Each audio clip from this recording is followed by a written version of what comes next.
Hello friend समस्त को good morning. तो आज सकाल नास्ता रे आमर घरे काଣା बना होचे चलो देखमा। एटा देख चना आलू तरकारी करा हेची आ तार संगे एटा करा होचे अटा बरा करा होचे। एटा अटा और सुजी दे करी आ कहा कहा के अटा बरा और चना तरकारी भल लागसी कहबो।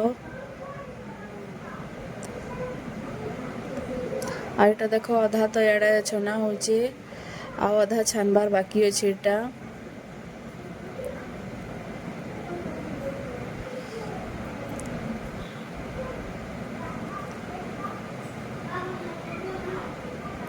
और एटा देखो अधा लाल लाल हेलानो पूरा एटा अलगे दमा आ सुजी देकरी अटा बरा करबो ना टिके क्रिस्पी सी भल लागसी।